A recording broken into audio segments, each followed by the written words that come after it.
Hello दोस्तों, स्वागत है आप सभी का आपके अपने YouTube channel number 1 online classes पे। आइए आज हम लोग पढ़ते हैं क्लास 10th का ज्योग्राफी यानी भूगोल। इसमें हमने आपको ज्योग्राफी का परिचय पढ़ा दिया है। ज्योग्राफी का जो पहला क्लास था, बेसिक क्लास, जिसमें आपने ज्योग्राफी का उदाहरण को देखे थे, ज्योग्राफी किसे कहते हैं, साथ ही साथ उसमें उसका जनक किसे कहते हैं और मानव भूगोल का जनक क्या होता है। और साथ ही साथ हमने ज्योग्राफी में आपको ये भी चीज़ सिखाया था कि ज्योग्राफी मैंने ये जो पृथ्वी का अध्ययन करते हैं, पृथ्वी के ऊपरी, निचली और मध्य भाग का जो हम लोग अध्ययन करते हैं, वो ज्योग्राफी के अंतर्गत पढ़ा जाता है।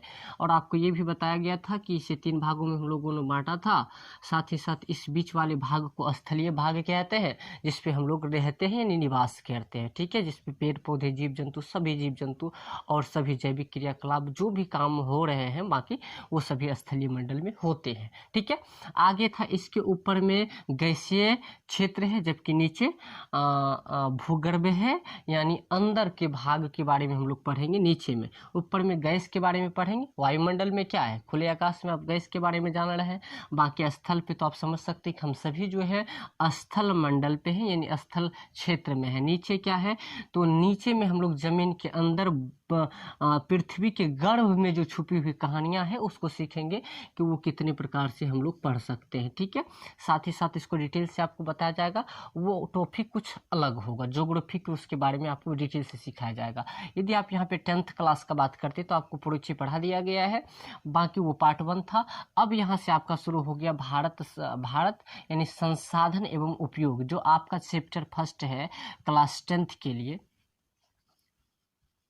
क्लास 10th के लिए जो आपका चैप्टर है पहला चैप्टर का हमने इसमें बात किया, यानी फर्स्ट चैप्टर को कवर किया। ठीक है, पहला चैप्टर का जो मोस्ट इंपोर्टेंट प्रश्न परीक्षाओं में पूछी जाती है वही सारे प्रश्न है, और ये सभी प्रश्न प्रत्येक साल परीक्षाओं में पूछी जाती है। ठीक है, यहाँ पे आपको पढ़ाया जाएगा एकदम डिटेल से। प्रत्येक क्वेश्चन को यहाँ पे सेलेक्ट किया जाता है, सभी प्रश्न को पढ़ाया जाता है जो प्रश्न आपके परीक्षाओं में आते हैं।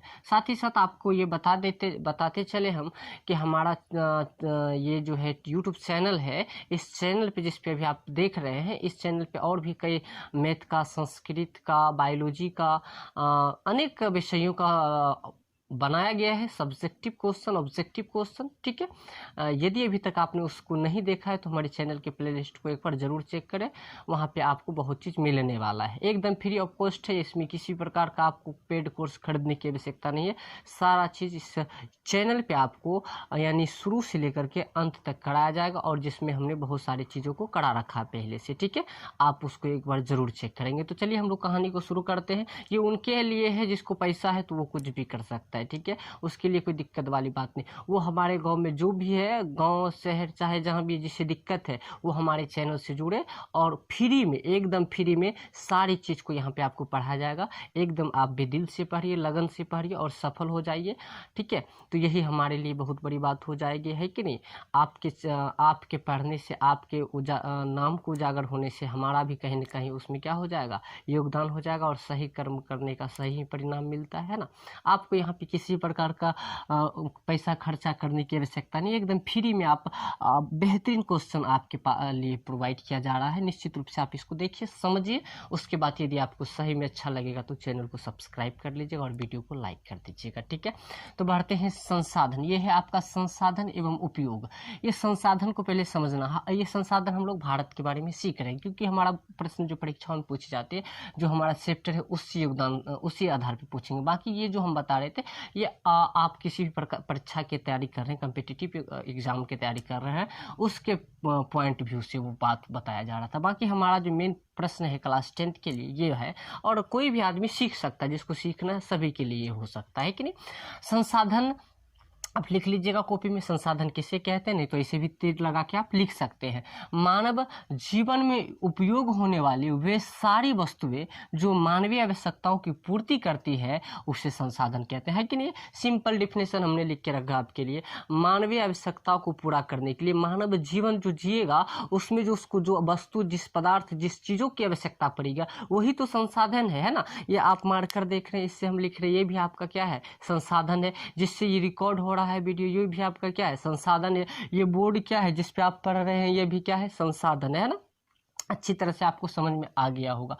यानी मानवीय आवश्यकताओं को पूरा करने वाले सभी जीव जंतु वस्तु एवं पदार्थ संसाधन। एक डिफिनेशन आप ये भी लिख सकते हैं, क्या लिख सकते हैं, मानवीय आवश्यकताओं को पूरा करने वाले सभी जीव जंतु वस्तु एवं पदार्थ संसाधन है। ठीक है, अब देखिए यहाँ पे हमने संसाधन का एक डिफिनेशन आपके लिए और लिख के रखा है, मानव जीवन में उपयोग होने वाले वे सारी वस्तुएं, मानव जीवन में उपयोग होने वाले वे सारी वस्तुएं जो मानवीय आवश्यकताओं की पूर्ति करती है, जो मानवीय आवश्यकताओं की पूर्ति करती है, उसे संसाधन कहते हैं। आप दिमाग लगा सकते हैं, अभी तो हमने आपको समझा दिया। माँ की गाड़ी, पंखा है ना, आप सभी, हम सभी इसका उपयोग करते हैं कि नहीं करते हैं। आप और कुछ भी लिख सकते हैं जो आपका दिमाग में आएगा, लिख दीजिएगा इत्यादि। ठीक है, ये था संसाधन। आपको संसाधन किसे कहते हैं ये जानना जरूरी था, इसको आप जान चुके हैं। ठीक है, अब देखिए उसके बाद है संसाधनों को बांटा गया है। संसाधनों का वर्गीकरण निम्नलिखित आधार पर किए गए हैं। उत्पत्ति के आधार पर, पहला क्या है, उत्पत्ति के आधार पर। ये प्रश्न परीक्षाओं में पूछी जाती है, मोस्ट इंपोर्टेंट प्रश्न है कि उत्पत्ति के आधार पर संसाधन कितने प्रकार के होते हैं और कौन कौन। तो इसको हम लोग क्या करने वाले हैं, भी डिटेल से समझने वाले हैं। ये आप देखिए और समझने का कोशिश कीजिए। उत्पत्ति के आधार पर संसाधन के दो प्रकार के होते हैं। ठीक है, जिसमें कि आपका पहला है जैव संसाधन। क्या है, पहला जैव संसाधन है और दूसरा है अजैव संसाधन। इस दोनों को ध्यान से समझ लीजिएगा, ये आपको बहुत काम देने वाला है। उत्पत्ति के आधार पर आपने संसाधन को कितने भागों में बांटा, दो भागों में। जी सर, हमने दो भागों में बांट दिया, एक जैव एक अजैव। चलिए, अब जैव क्या होता है, जैव संसाधन जिसमें सजीव के सभी लक्षण मौजूद होते हैं, उसे जैव संसाधन कहते हैं। बड़ा ही सिंपल डिफिनेशन है आपके लिए, जिसमें सजीव के सभी लक्षण मौजूद होते हैं उसे क्या कहते हैं, जैव संसाधन कहते हैं। इसके लिए एक और हमने लिख के रखा, ऐसा संसाधन जिसमें सजीव के सभी लक्षण मौजूद होते हैं उसे जैव संसाधन कहते हैं।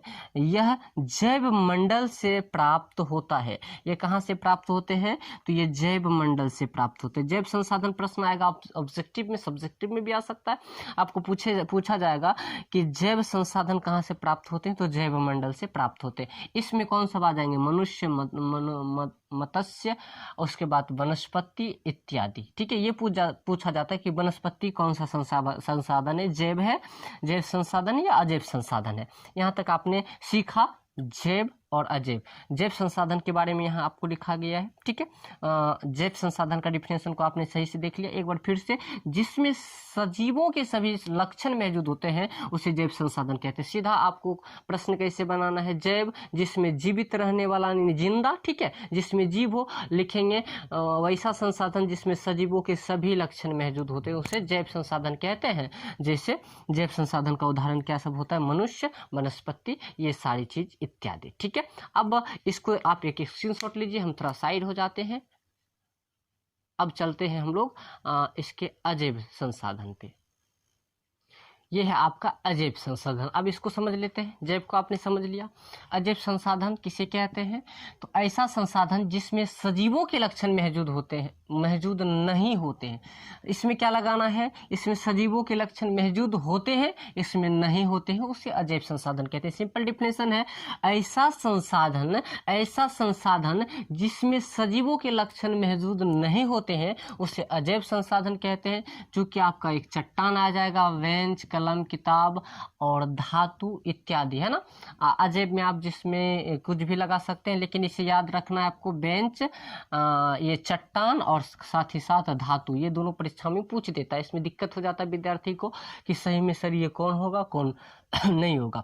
तो यहाँ तक आपने सीखा जैव और अजैव को, संसाधन को हमने उत्पत्ति के आधार पर दो भागों में बांटा था, यहाँ तक आपने सही से सीख चुका है। अब जो है हमारा दूसरा भाग है जिसमें अलग प्रकार से संसाधनों को कई भागों में बांटा गया है, जबकि आपको यहाँ हमने लिखा था निम्नलिखित प्रकार के होते हैं। अब हम लोग अगला पढ़ने वाले हैं दूसरा भाग, जिसमें कि अलग भागों में बांटा गया है। इस वीडियो में यहीं तक रहने देते हैं। यदि आपको वीडियो अच्छा लगता है, चैनल पर पहली बार आए हैं तो चैनल को सब्सक्राइब कर ले, वीडियो को लाइक कर दीजिए, ठीक है।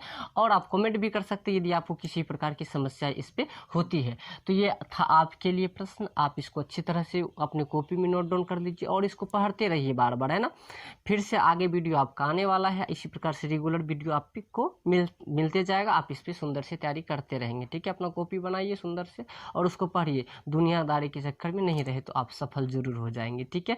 तो फिर मिलते हैं आपसे अगले वीडियो में, तब तक के लिए जय हिंद।